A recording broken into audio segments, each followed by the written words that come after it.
И тема сегодня: как появилась религия. Как появилась религия. Ты можешь сказать, самое малое 3 человекам вокруг себя. Сегодня ты узнаешь, откуда появилась религия.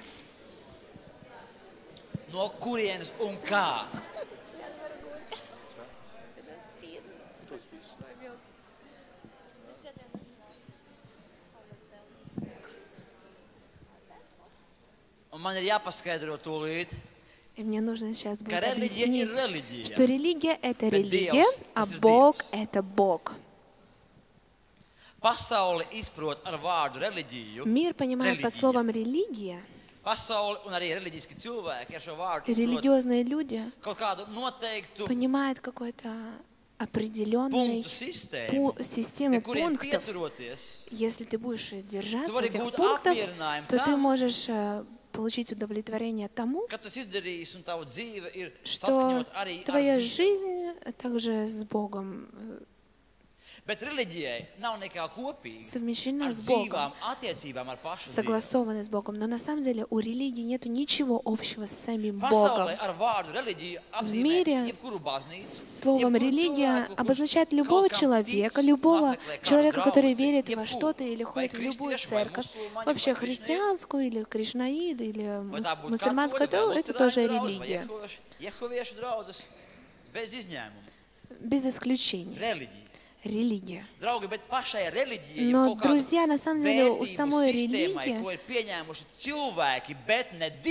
это ценности, которые приняли люди, но не Бог. Это религия, но не вера в живого Бога. И вера в живого Бога — это личные отношения с Небесным Отцом через Иисуса Христа. И жить такой жизнью, как учит Библия, Слово Божье.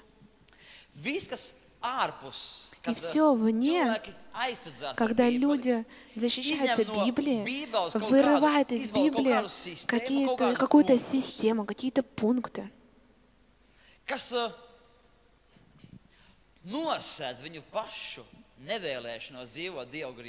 которые покрывают их нежелание жить по-настоящему с Богом. И они говорят: вот то, что я делаю, написано в Библии.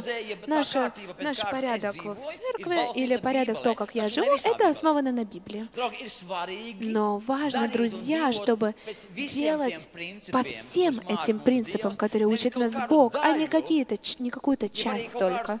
Или какие-то местописания, или какие-то принципы, которые Бог нам дал, чтобы мы были в живых отношениях с Ним, и чтобы Он мог нас благословить, чтобы Он мог нас употреблять, чтобы эти принципы, мы вместо Бога начали поклоняться принципам. Вместо Бога, когда человек начинает поклоняться самим принципам, которые Бог дает, плюс своим разумом, своей волей, еще свои принципы выдумывает вместо того, что в Библии, это называется религия. Религия — это это самый злейший Божий враг. Кто на кресте распял Христа? Это была того времени религия. Это были церкви того времени, фарисеи, общество саддукеев, фарисеев.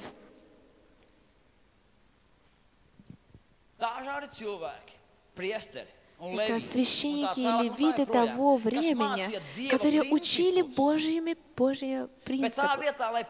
Но вместо того, чтобы поклоняться самому Богу, они поклонялись этим принципам. Плюс они еще человеческие законы в церковь принесли, там порядок. Это вообще было все не в соответствии с волей Божьей. И когда мы смотрим на этот порядок, там Библия, там церковь, там какие-то принципы, которые напоминают Божью волю. Но на самом деле это просто религия. Друзья, религия — это самое злейшее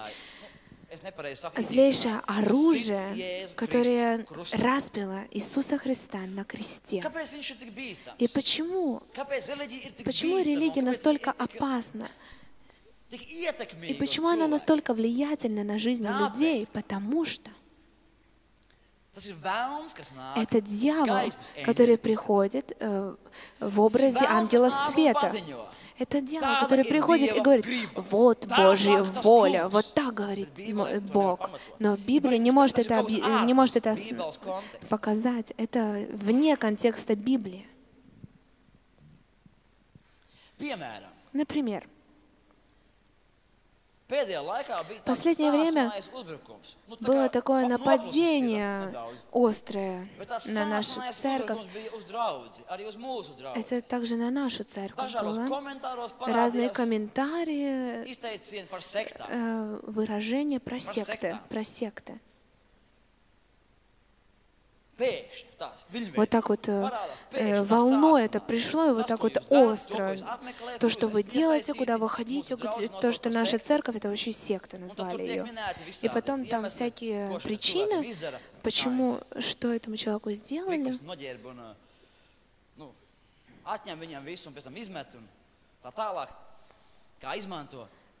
Что как используют церковь. И я начал читать, интересоваться, откуда вот это люди сами по себе вот начали это писать, откуда это все пошло. И знаешь, что политическая ситуация в Латвии сейчас не особенно стабильна. Ты знаешь это, да? Есть политические силы, которые... Это время, по московскому времени, как говорят, что кто-то хочет, чтобы мы жили по московскому времени. И вот это вот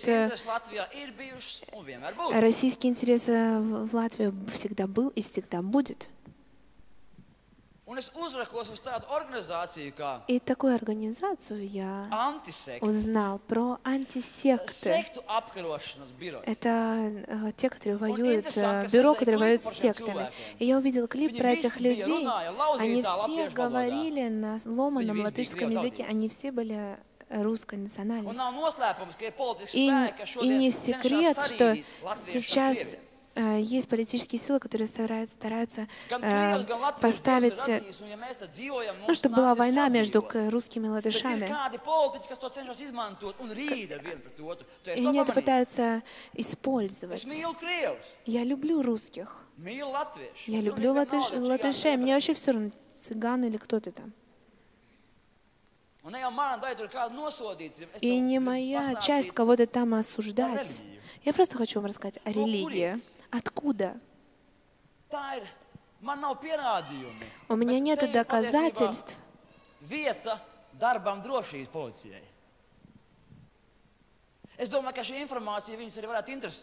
Но это вообще работа для полиции. Потому что в разных видах есть вот культурные российские секты. Если ты читаешь, и есть партия Путина, они спонсируют разных политиков в Латвии.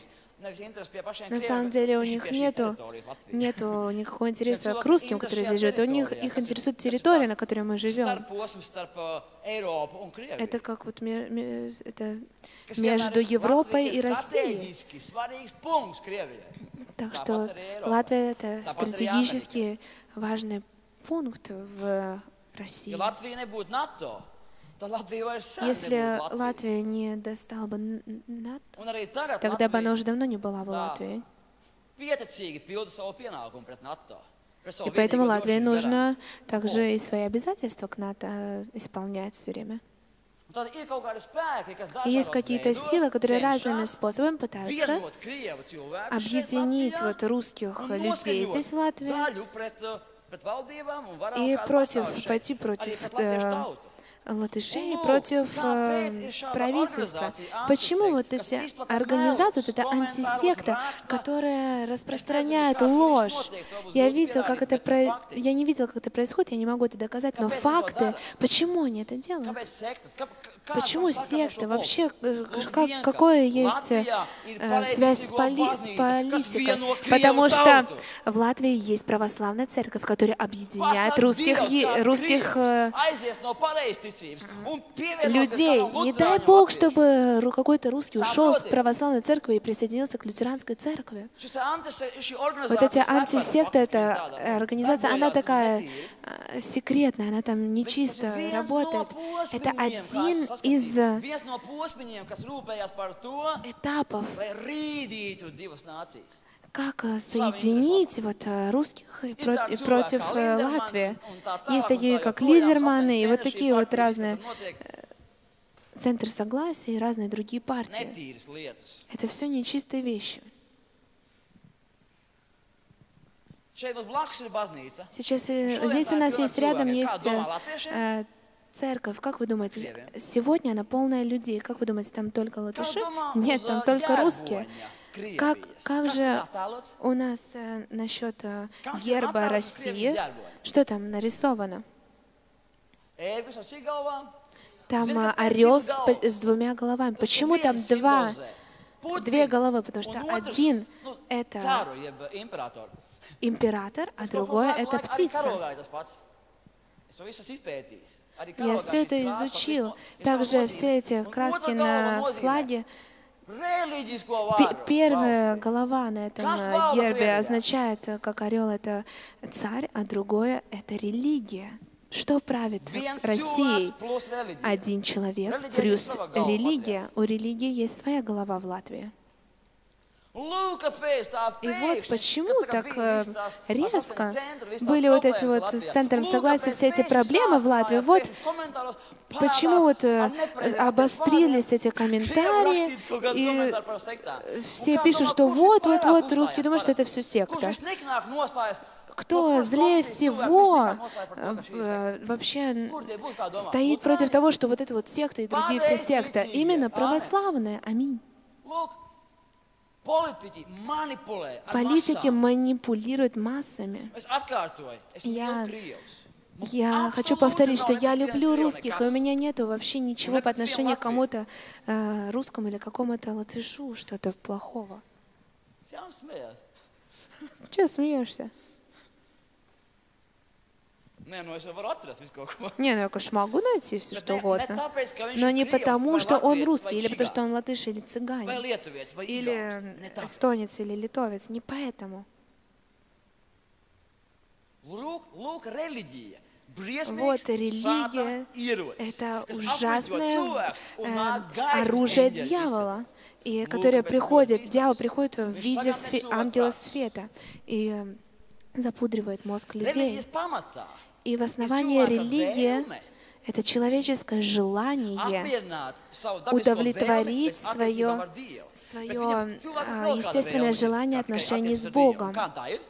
Но что же еще помимо отношений с Богом? Есть еще какое-то желание у человека. Одно желание — это «да, Господь», а другое — это «нет, Господь», это плотское.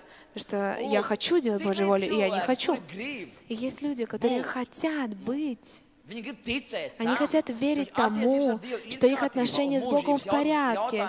И вопрос вечности тоже все в порядке. Они придумали свои законы и свой порядок, и они это поставили вместо Библии, чтобы это их грех, ну, как отговорка для их греха была. Это жить независимо человеку от Бога. И религия — это помощь. Надо сделать какие-то ритуалы конкретные, и таким образом вот это естественное желание удовлетворяет отношения с Богом. На самом деле это суррогат, который ведет совсем другим путем. В ад. И это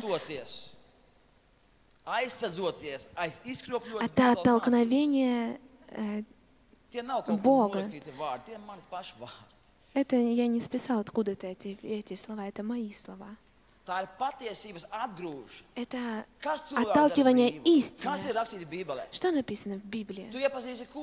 Ты познаешь что? Ты познаешь истину, и истина сделает тебя свободным. Но когда мы слышим истину, и мы слышим, чего это будет стоить, мы не хотим, мы отталкиваем эту истину. И вместо этого мы замещаем это чем-то путем, который легче, суррогатом. И миллионы людей в мире сидят в церквях, в власти демонов религии и думают, что с ними все в порядке. Это все религия. Религия — это религия. Это не живой Бог, и не вера в живого Бога. Религия, и то, что я сегодня вам рассказываю, это очень сильное, это самое сильное, я думаю, что это оружие дьявола. Даже это распяло Иисуса на кресте. И было готово всех убить, тех, которые следовали за Иисусом. Жертвой религии может стать любой человек. Даже ты можешь стать жертвой религии. Почему?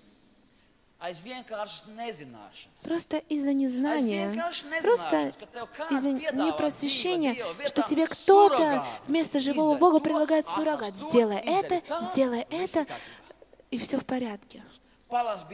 Почитай Библию, это, посиди там, сделай это, вот там вот перекрестись, и все супер-дупер.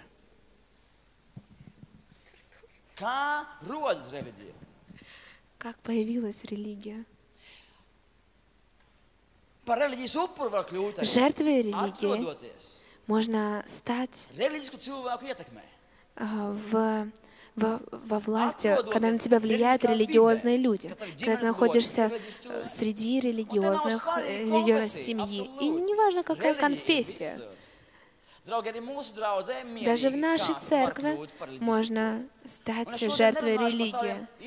И я не буду сегодня говорить вот о выраженных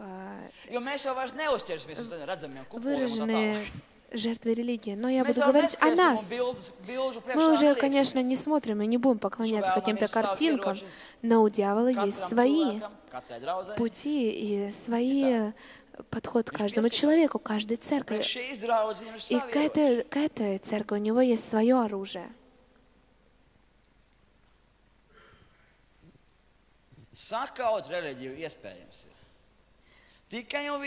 Разрушить религию возможно только, если у тебя есть личные, близкие отношения с Богом. Каждый день ты с Ним общаешься, каждый день ты читаешь Библию. И не только в своей тайной комнате с Богом, но живя святой жизнью и будучи в живой, здоровой церкви. Почему люди часто становятся жертвами религии? Просто из-за незнания. Что я хочу сегодня поэтому дать понимание, что такое религия, откуда она появилась,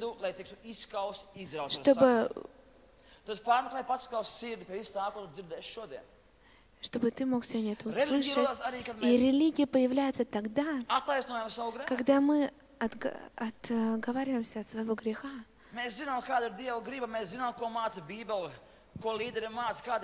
Мы знаем, какое у нас учение, что нас учат лидеры, пастор, но мы не хотим свою цену платить и жить так, как мы сами хотим.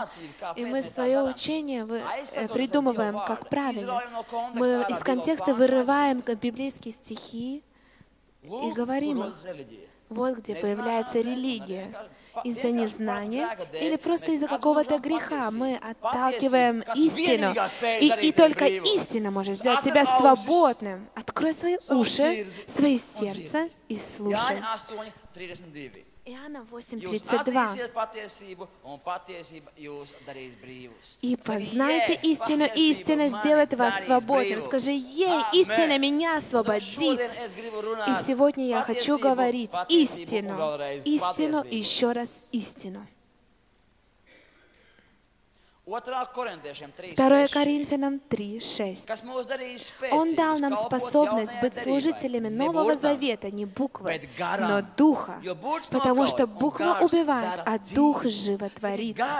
Скажи: Дух животворит, делает живым.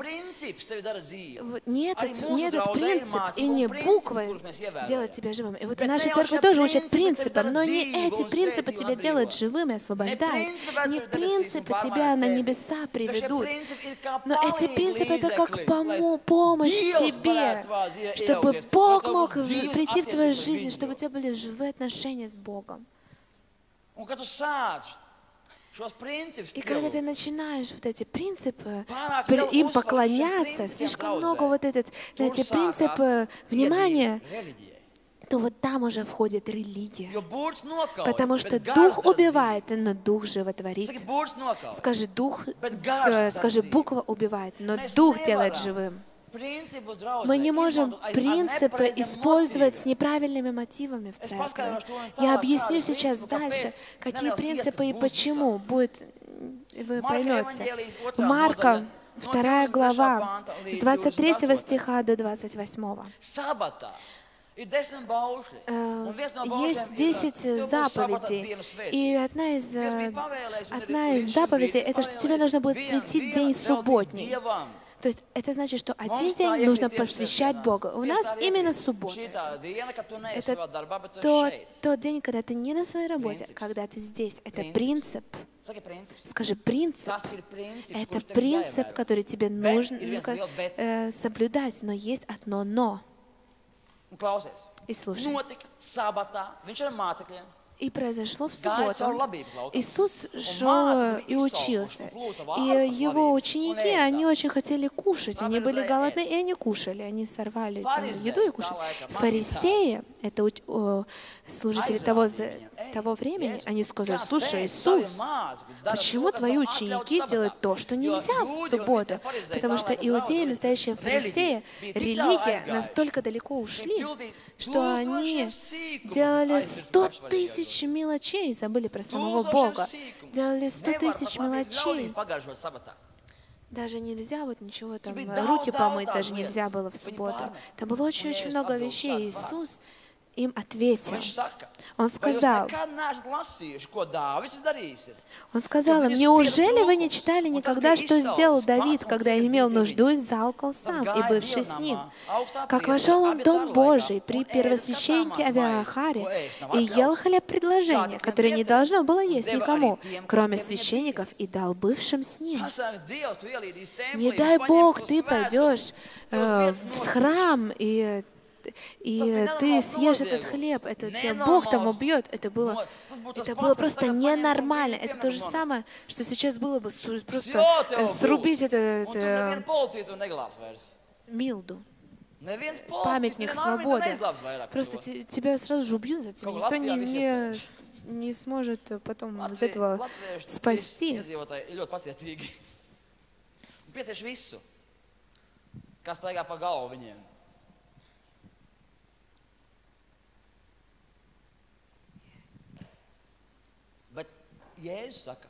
Но Иисус говорит, Давид шел и ел. Почему? Потому что он был голоден, он был в нужде. Он объясняет.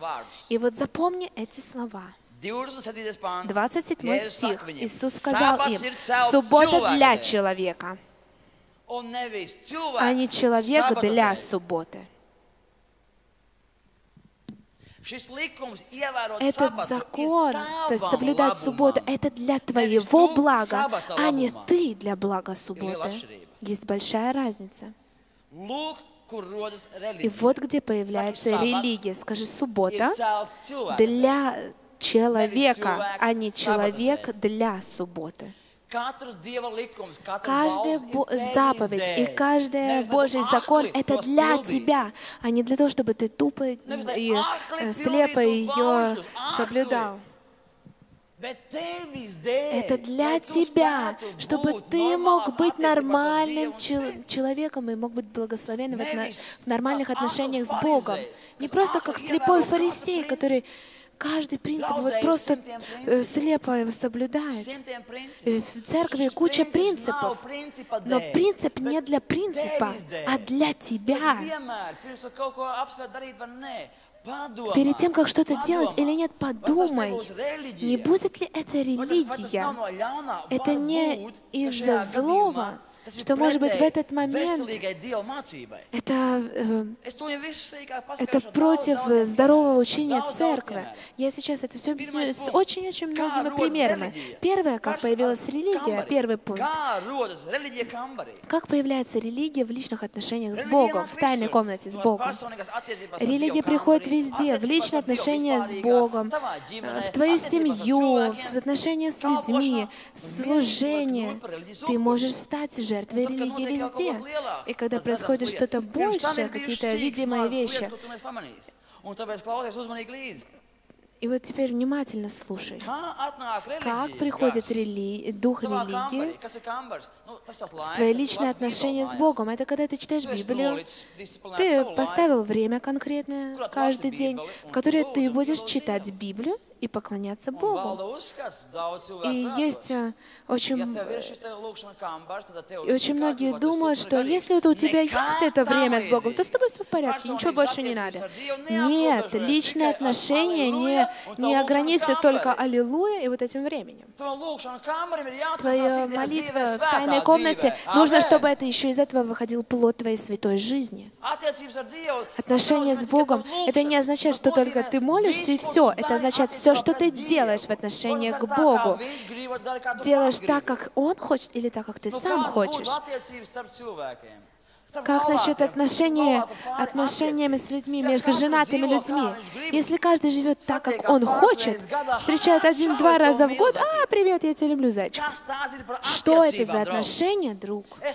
Я тебя люблю, зайчик.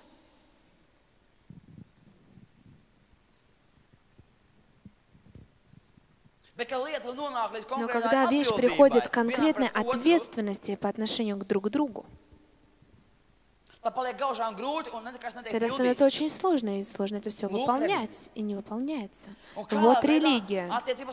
И как же в отношениях с Богом приходит религия? Точно так же. Ты молишься, ты читаешь Библию, а все остальное время ты не делаешь то, что ты увидела в этих личных отношениях, то, что ты слышишь, когда я проповедую.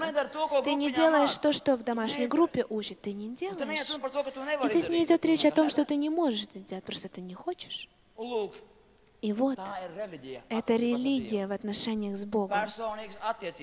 Личное отношение с Богом может стать противной религией, и люди просто одурачены. Человек говорит, он делает такое усталое лицо, такое, я молился, и 50 дней я такой супердуховный постился.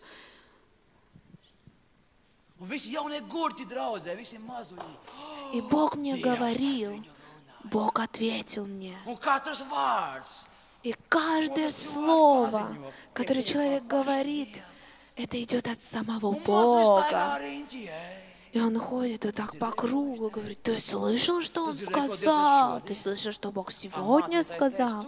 А пастор тебе сказал вот это, а Бог тебе сказал другое. Ну, пастор не знает так Бога, как этот человек. Или это оно. Это уже не Бог, не мужчина, не женщина. Он сам знает, как правильно. У них есть отношения с самим Богом, они постятся. Молятся часами, знают твои нужды. И такие личности, которые приходят в церковь, они садятся рядом к тебе, они приходят один раз, они садятся рядом с человеком, который первый раз пришел в церковь, и говорит, я слишком духовный человек. То, что он говорит, это хорошо, но он не молится так много Богу, как я. И наш пастор не слышит от Бога. А мне Бог сказал, Бог, иди со мной в мою секту. Хватит всех нам, да, друзья?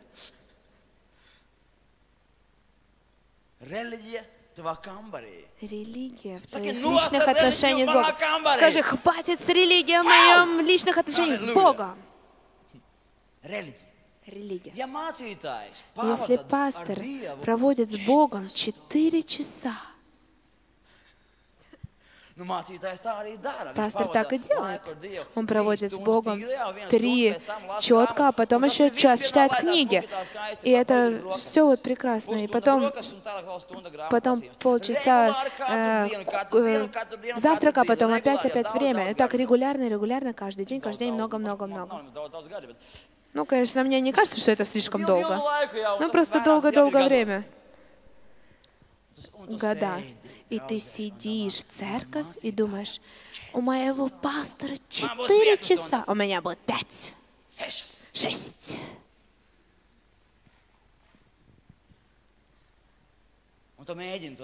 И ты стараешься это делать. И тебе, конечно же, это не получается. И если кто-то говорит, что я молюсь больше, чем пастор, он сидит так рядом с тобой и говорит, слушай, я молюсь еще больше, чем пастор.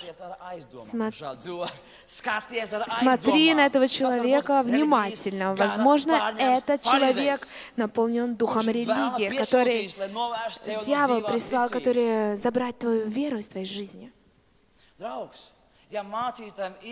Если у пастора есть эти 4 часа, это не означает, что у тебя должно быть 4 часа. Давай сначала договоримся о 15 минут в день хотя бы. Сначала возьми 15 минут своих, и потом еще больше увеличивать на полчаса, на час. Не надо. Это не в том,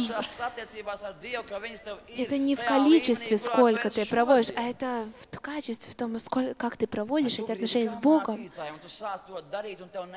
Если ты хочешь, как у пастора, ты начинаешь это делать, у тебя не получается, и ты разочаровываешься. Как же 6 часов, я что буду делать там вообще в это время с Богом?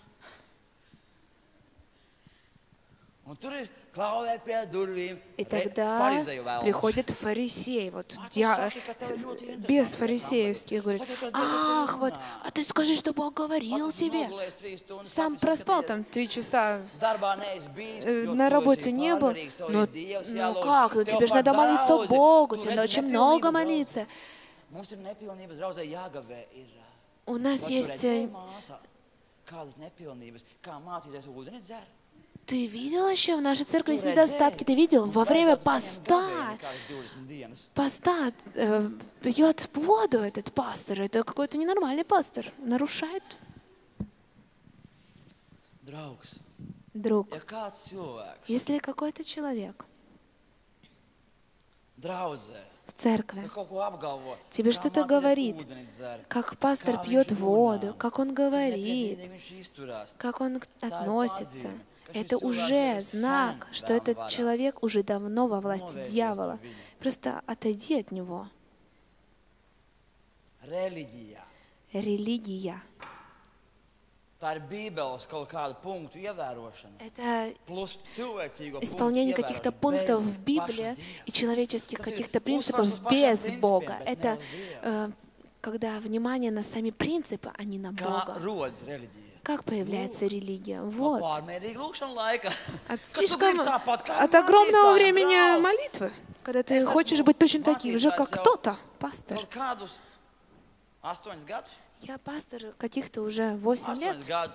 8 лет примерно. Если сначала я работал на работе, которую мне платили, зарплату, но когда мое служение расширилось, то я бросил работу, и я теперь получаю в церкви зарплату.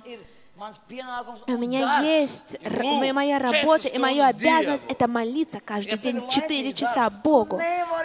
Если ты работаешь на простой работе, ты не можешь молиться 4 часа. Как это пастор говорит, что я не могу быть таким духовным, как ты? Я просто говорю факт, что ты не можешь, потому что ты не в полном служении. А я вот я сделаю ребеночка, и я смогу молиться сколько захочу. Да не сможешь ты молиться, потому что твой ребеночек там будет кричать. Будет говорить, я хочу кушать.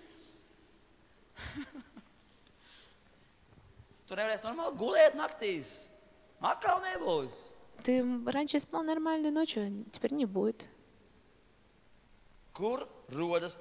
Где появляется религия в отношениях с Богом? во время нашего общения с Богом, там есть свой порядок. Мы также учим. Ну, например, у меня так. И сегодня у меня так. 2 часа я читаю Библию, 1 час я молюсь, и 1 час читаю книги про лидерство.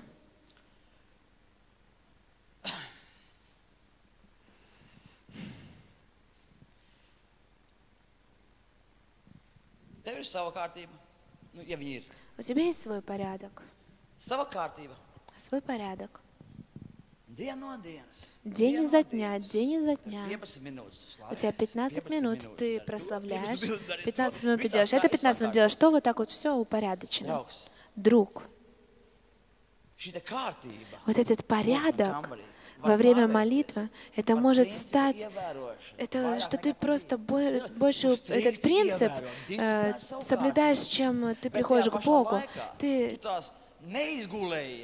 не выспанный такой, у тебя некачественное время, отношения с Богом. Ты просто ходишь вот там вот, ну, как кто-то там на коленях молится, кто-то лежа, кто-то сидит, кто-то вот так вот. Кто-то вообще одним глазом, чтобы никто не вошел в комнату, не видел, что я сплю. Ты прохалтурил все свое время молитвенное с Богом, но ты вот так вот ходил, вот так вот по комнате 2 часа. Но ты же был там, ты был в личных отношениях, ты был в этих личных отношениях, у меня есть личные отношения с Богом. Вот так 2 часа хожу вот так вот. Еще 1 час, вот тупо смотрю в Библию, вот тупо. И ты уже засыпаешь, ты даже не знаешь, в какой момент ты вообще бодрствуешь, в какой момент ты уже там заснул. Ты даже не понимаешь, что ты вообще во сне это от Бога получил, или ты в Библии это прочитал. И вот где появляется религия. Вот этот порядок сегодня в молитве, это не... Порядок не для того, чтобы он был, а для человека, для того, чтобы ты... Это не для того, чтобы ты вот эти принципы употреблял, но с Богом ты не встретился. Сейчас у нас было прославление. Я говорю, Бог, я не жду, что я сейчас что-то буду чувствовать, но я встречаюсь с Тобой в этот момент. Я говорю, Бог, я люблю Тебя. Я говорю Тебе. Я встречаюсь с Богом, я не жду никаких-то эмоций. Это мое время, но я не славлю Бога из-за прославления. Я славлю Бога, чтобы встретиться с Ним. Не обязательно, чтобы что-то пережить, что-то почувствовать, но чтобы встретиться с Ним. Потому что, скажи, в тот момент, когда я говорю Богу слова любви, поднимаю руки Ему, то я с Ним встречаюсь. Мне не надо ничего чувствовать, не надо ничего переживать, но ты уже встречаешься с Ним. Когда человек иногда сидит в церкви и говорит, Бог не говорит ко мне ничего. Вот и приходит ко мне, и пастор говорит, помолись, чтобы я что-то услышал от Бога. Бог мне ничего не говорит. Ты Библию что, не читаешь? Но Он не говорит, мне не говорит. Ты сегодня получил какое-то откровение от Божьей слова? Нет, ничего не получил. Если ты читал Библию, и там ты что-то прочитал, то ты это уже получил от Бога. Вся Библия для тебя. Скажи, вся Библия для меня. Читаю Библию. Ой, я ничего не чувствую, я ничего не чувствую. Ничего, только вот то, что я...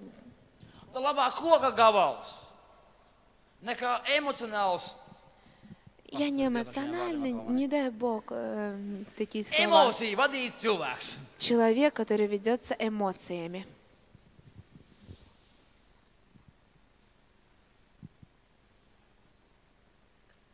У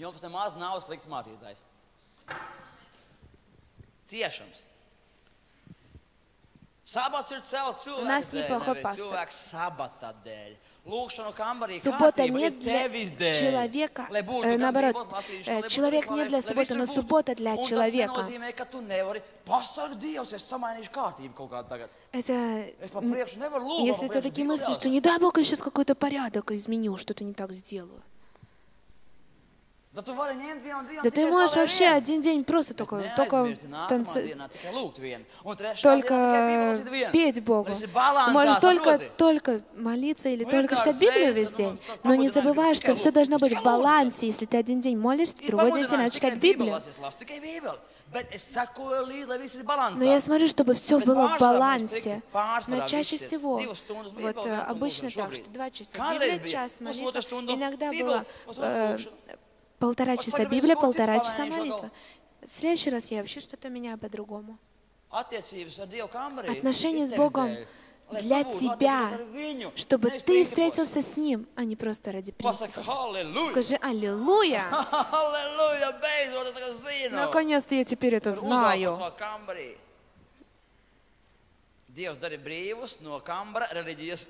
Бог, сделай нас свободным от демона религии, личных отношений с Богом. Итак, классно.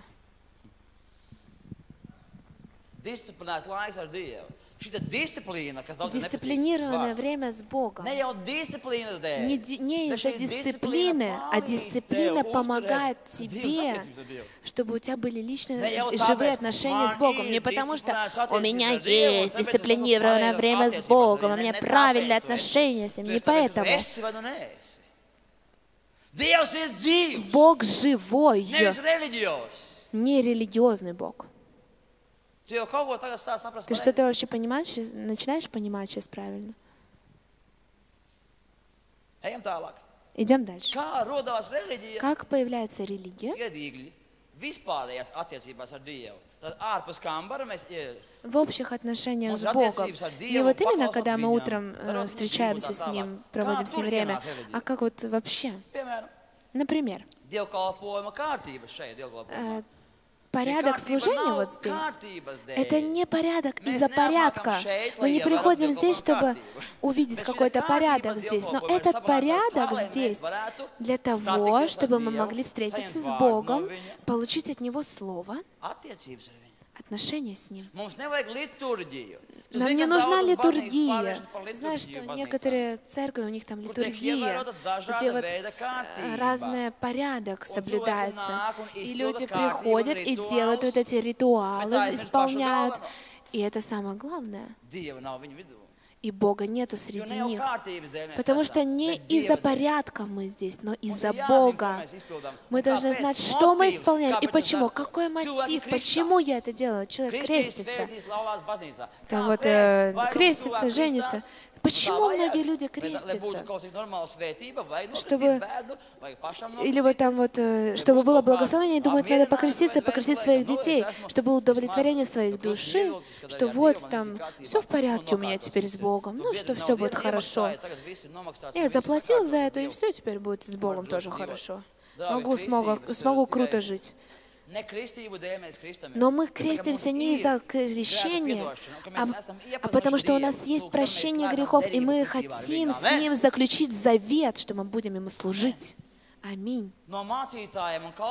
От пастора и вот этих вот святые служители, вот этот святой Йенс, это здесь стоит перед вами. Если Йенса здесь не будет, Марциса, то я забираю свой чемоданчик и убегаю. И также в домашних группах тоже. Ну, как же объяснить? Ну, это больная тема. В домашних группах.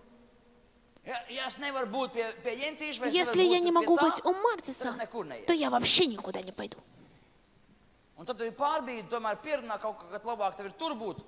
И ты не принимаешь вот другого руководителя, потому что, может быть, вот этот второй был твой лидер, он был твой эталон, твой папа.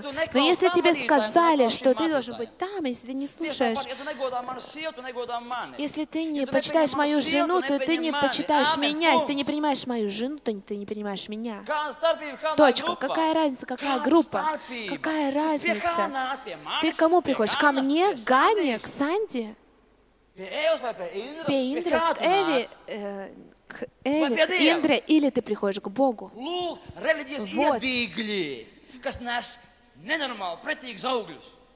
И вот начало религии, которые несут ужасные последствия.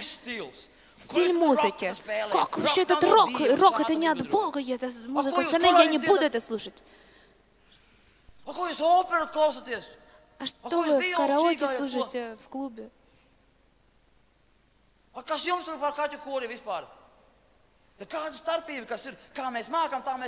разница, что мы делаем? Мы здесь для того, чтобы славить Бога. Ой, микрофон как-то там плохо звучал. Ну, конечно, получше за это тех, кто за это ответственен. Ну, ничего страшного, что он там звенел. Ну, слишком громко. Да ничего страшного. Мы делаем все, что можем. Мы славим Бога. Мы делаем все, что было лучше. Мы здесь не для того, чтобы критиковать, а для того, чтобы помогать, чтобы прославляли Бога. Скажи аминь. Если тебе что-то не нравится, то иди отрегулируй.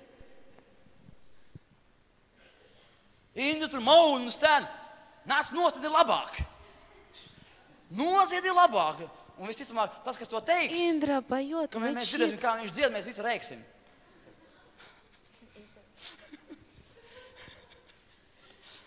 Ну иди ты спой, мы тогда будем все просто смеяться. Мы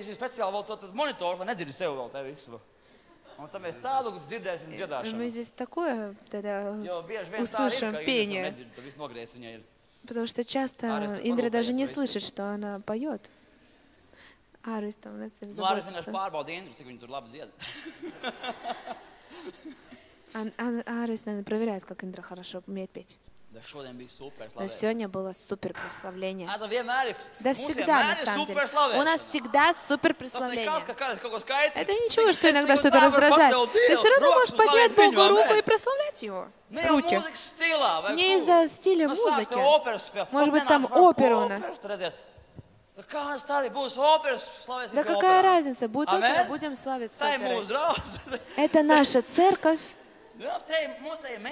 У нас есть цели. Ну, мы будем стараться.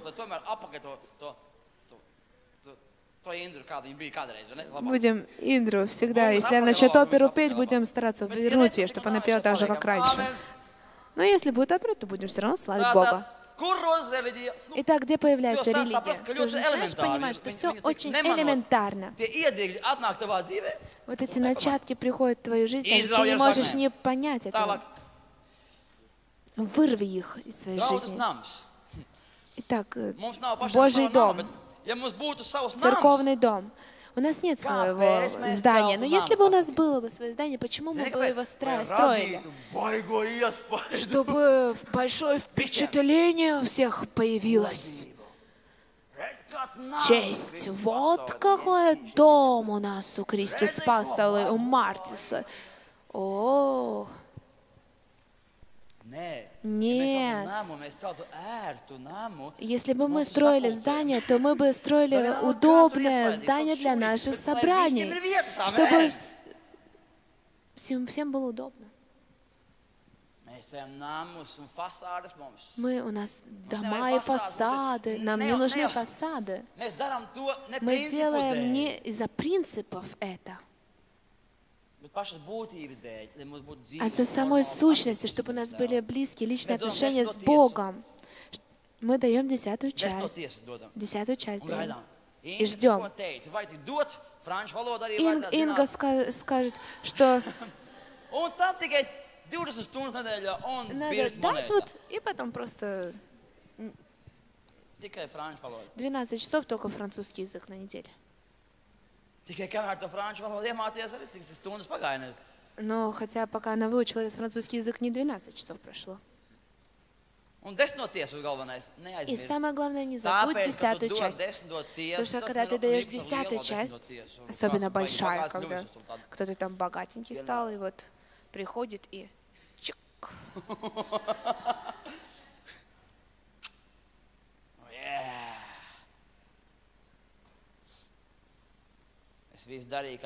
Я все сделал так, как пастор сказал, я стал богатым. Видишь, как я жертвую? Не потому, что ты стал богатым, что ты много жертвуешь. Это означает, что просто у тебя правильное отношение с Богом. Это один нюанс. И мотив, почему ты даешь 10-ю часть. Да не нужна нам твоя 10-я часть. мотив. Если ты не можешь дать десятину, потому что ты сам это знаешь, сам читаешь Библию, сам молишься и понимаешь, что это Божья воля, что мне нужно давать Богу то, что Ему принадлежит, тогда давай. Но если ты не понимаешь, зачем вообще нужно давать, зачем нужно себя обманывать, я дал, вот дал, там, да ничего тебя не будет после этого. Это дьявольская ложь. Бог благ. Одна из заповедей, это как и суббота, тебе нельзя будет убить. То есть не убей. Что ты думаешь? Как думаешь, действительно не надо будет убивать? Я недавно в России прочитала в новостях, что один грабитель ворвался в Россию в какой-то дом, бил людей, деньги забрал, все то, что было у них. У него самого получилось взять нож из кухни, и он...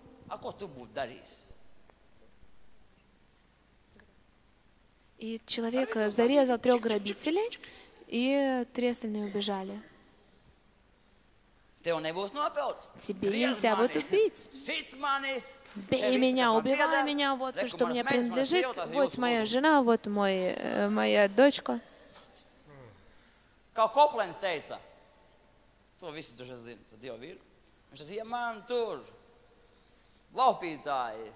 Грабители на улицах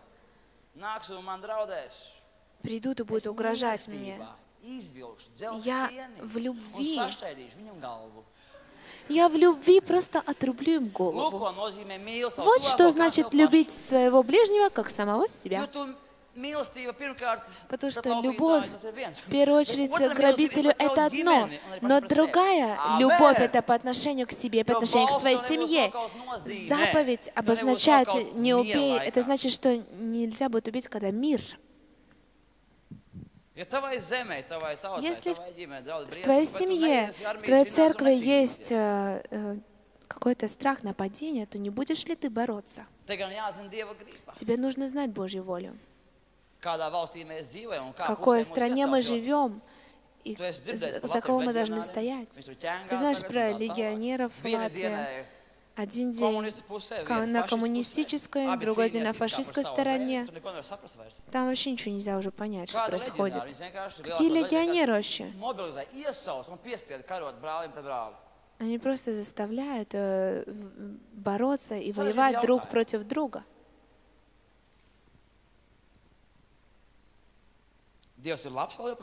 Бог благ все еще?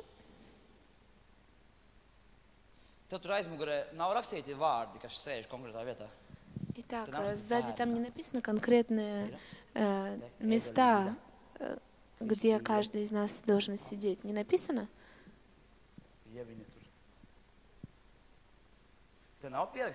Там не записаны?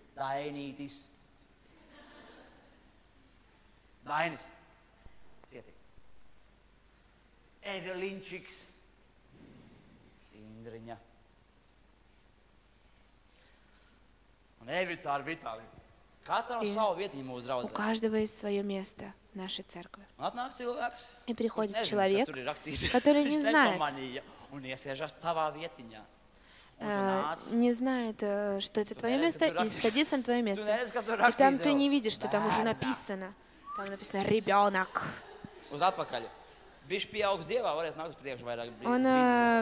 Человек, который возрастает в Боге, может идти вперед, садиться.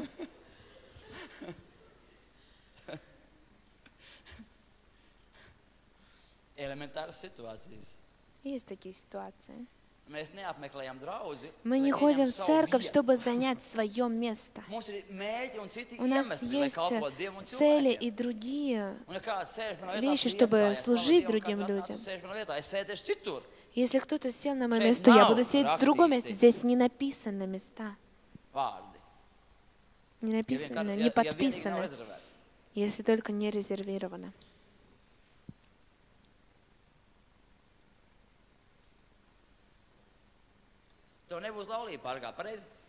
тебе не прелюбодействовать заповедь, правильно?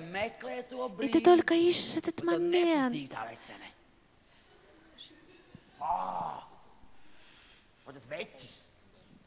Тебе не нравится жена. Ты уже мучаешься просто. Ты ищешь возможность, как наконец-то уже прелюбодействовать и просто развестись с этой женщиной. Потому что единственная причина, по которой ты можешь развестись, это то, что она изменила. И ты ждешь и ищешь возможность. И ты ищешь какие-то доказательства, которых нет.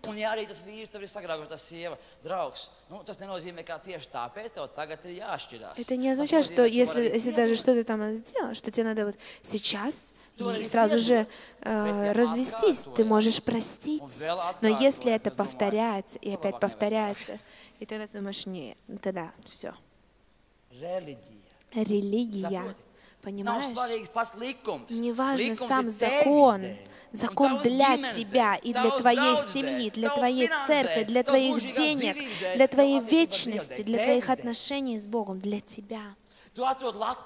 Ты находишь лад на земле. Обязательно отнеси это в бюро находок. Я думаю, что если лад лежит на земле и нету никого вокруг, то просто возьми, положи себе в карман и иди дальше.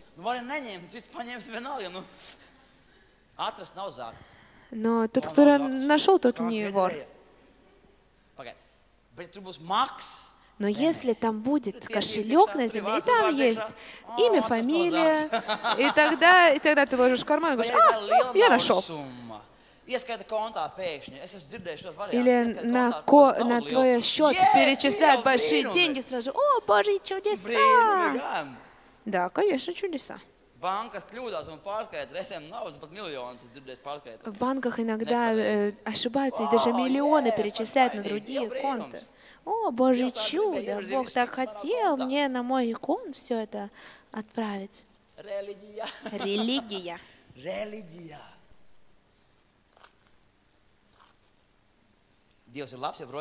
Бог благ все еще.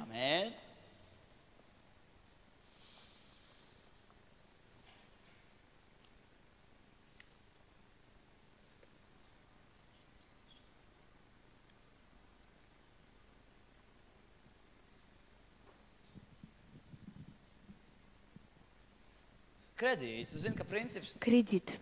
Ты знаешь, что мы держимся принципа, что кредиты не нужно брать. Но это не значит, что ни в коем случае и никогда нельзя этого сделать. Например, Йонги Чо свою церковь строила, они брали кредит в банке, и они построили этот дом. И если тебе очень-очень захотелось взять кредит, то очень много молись и поговори со своим лидером или со мной. Поговори.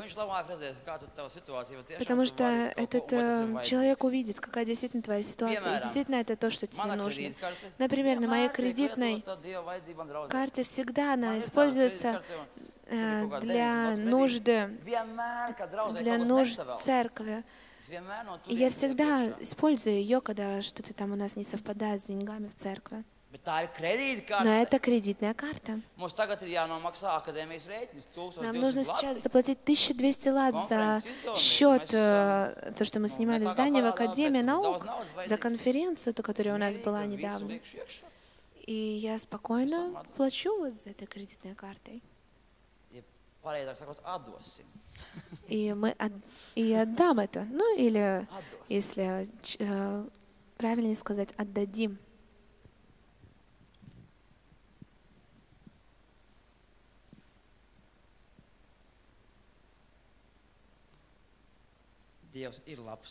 Бог благ. Один раз на молитвенном собрании там один человек забыл с продуктами целый мешок, и там было мясо внутри. И он пришел ко мне и сказал, я забыл этот мешок.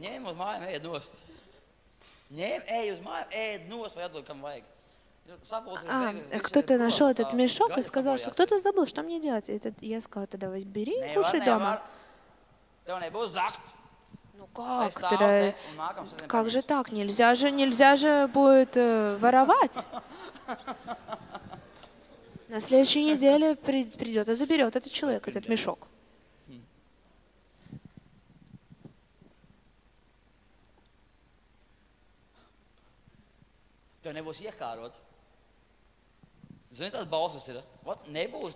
Ты не должен быть похотливым. Это не означает, что ты не можешь теперь ходить на пляж. И что когда ты плаваешь, то у тебя должен быть этот свитер и штаны обязательно. Это не означает, что тебе надо, если ты на пляже, тебе надо обязательно так сидеть и... Это не обозначает это. Если ты нормальный человек, то иди, плавай. Ну нету там... Ну там красотки и красавцы, что... Ничего страшного. О, там увидела парня красивого на пляже. Ну классно, красивый. Ну и дальше, с этим мы заканчиваем, на этом мы останавливаемся, потом не идем домой и не вспоминаем вот пляжные воспоминания. Ты лежишь дома, вечером прохладным, эротическую музыку включаешь и вспоминаешь все.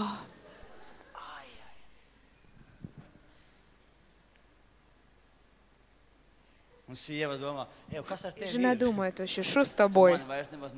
Ты меня вообще больше не хочешь? А у него уже другие воображения. Поняли мы ли сегодня что-то вообще? Откуда появилась религия? Здесь, в нашей церкви, может реально появиться религия, что мы знаем с сегодняшнего дня. Мы знаем с сегодняшнего дня, что такое религия, где она появляется, и мы знаем, что не принципы ради принципа, а принципы ради нас. Но умер кто-то у тебя, умер кто-то из родственников, допустим, вчера. Пусть мертвецы погребают своих мертвецов. Так в Библии написано, друг. Обязательство — это пойти последний раз попрощаться. Но если один раз из 10 лет не буду на богослужение, это меня не убьет. Но если у меня начнут родственники умирать каждую субботу, тогда я уже не буду много суббот подряд здесь. Каждую вторую субботу будет похороны. Я недавно слышала вообще, что такое было там у человека. Но надо подумать вообще. Или по дороге на служение. Бандиты кого-то там побили, и он в крови лежит. И нету ни одного человека. Служение. Там кровь течет. Помогите. Служение.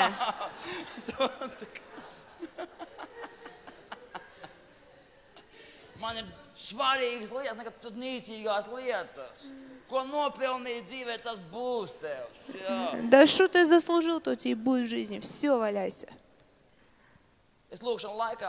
Я во время молитвы смотрю иногда в окно. Я хожу по комнате и смотрю то,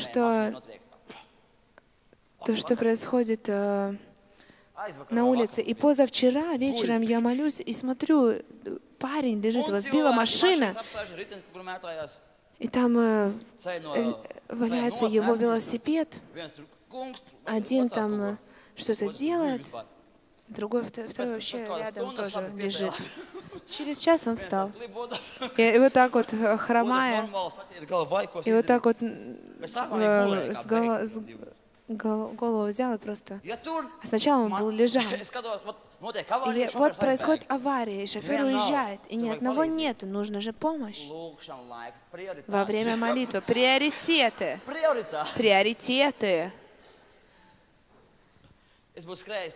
Я бы сразу же побежал бы, вызвал скорую помощь, потому что там были машины, там было людей очень много, поэтому...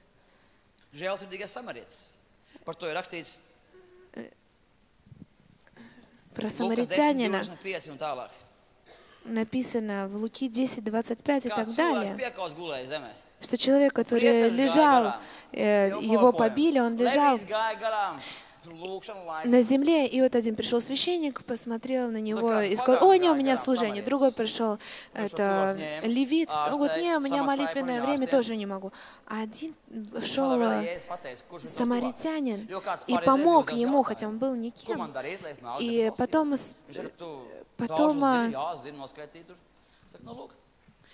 его спросили: кто твой ближний из этих всех троих? И он сказал, он спросил: ну кто же самый ближний из тех, кто проходил? Кому мне нужно относиться так, кому по-другому? Вот тот, у кого сегодня нужда, и тот, который помогает. Аллилуйя.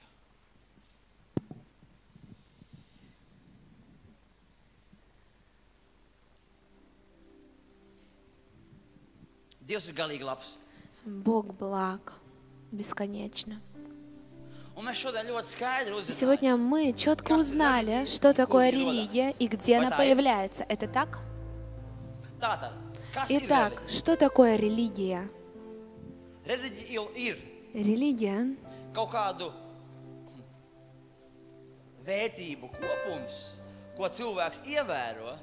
это какие-то принципы, которые человек соблюдает, из-за этого он религиозные свои удовлетворяет свои желания.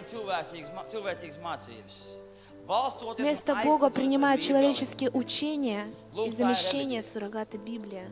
Вот это религия. Религия — это когда мы соблюдаем Божьи принципы, заповеди с неправильными мотивами. Скажи, мотив. Неправильный мотив. Почему я лидер, например?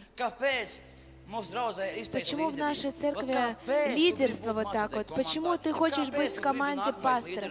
Почему ты хочешь быть потенциальным лидером? Почему? Просто чтобы быть ближе к пастору или потому что ты хочешь быть Божьей волей и спасать людей? Почему? Вот вопрос, мотив.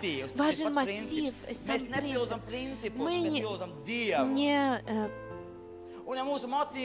Если наши мотивы правильны, то ты переживешь в своей жизни Божье благословение. Ты переживешь, как Бог будет действовать в твоей жизни. Бог прекрасный. Скажи, Бог прекрасен.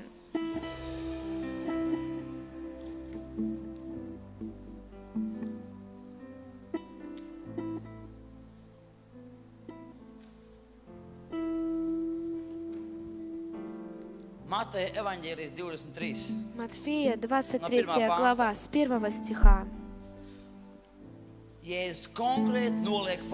Иисус четко сказал фарисеям, Он сказал: я ненавижу религию. Скажи, я ненавижу.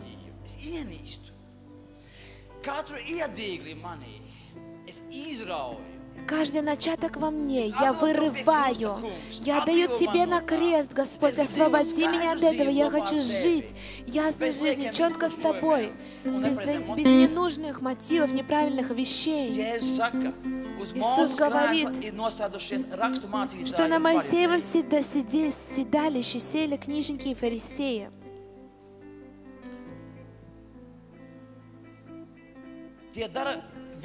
Итак, все, что они велят нам соблюдать, они делают, возлагают на плечи людям тяжелые бремена и связывают. Сами не хотят и перстом двинуть их. Все же дела делают с тем, чтобы видели их люди. Расширяют хранилища свои, увеличивают воск крылья одежд своих, также любят при возлежании на пиршествиях и председалищах в синагогах. Jūs aizslēdzat debesu valstību cilvēkiem, jūs paši neiet iekšā un neļaujat tiem, kas vēlās tur iet. Горе вам, книжники и фарисеи лицемеры, что затворяете Царство Небесное человеком, ибо сами не входите и хотящим войти не допускаете. Горе вам, книжники и фарисеи лицемеры, что поедаете домы вдов и лицемеров, долго молитесь, зато примете тем больше осуждения. Горе вам, книжники и фарисеи лицемеры, что обходите море и сушу, дабы обратить хотя одного. И когда это случится, делайте его сыном гиены, вдвое худшим вас. Есть люди, лидеры, которые сбунтовались против Бога. Они считают, что пастор не прав. Они берут также людей, они их отравляют, они думают, что я спасу его. На самом деле они делают его сыном гиены еще хуже, чем он был. Каждый человек в церкви, который тебя от лидеров и от служения, от учения церкви тебя отводит, он ребенок гиены. В нем уже есть дух религии. Будь внимателен и остерегайся религии. Иисус говорит, остерегайтесь этих людей. Горе вам, вожди слепые, которые говорите. 23 стих. Горе вам, книжники и фарисеи лицемеры, что даете десятину смяты, анис и тмина. То есть они четко исполняют Божьи законы, но оставили важнейшее в законе — суд, милость и веру. Сие надлежало делать, и того не оставлять. Нужно было это делать и не оставлять. Тебе нужно будет делать принципы. Тебе нужно поклоняться живому Богу. И учение церкви, библейские принципы применять в своей жизни, понимаешь? Тебе нужно это делать и не оставлять этого. Тебе нужно будет поклоняться живому Богу и те принципы исполнять, которые учит Божье Слово. Но тебе не надо будет поклоняться этим принципам.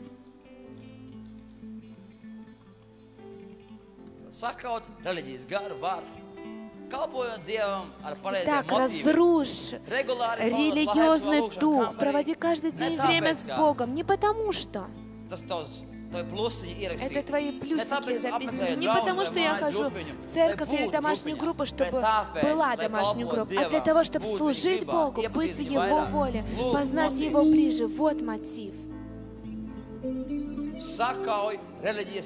Разрушь начатки религии в своей жизни, вырви это с корнем. Аминь.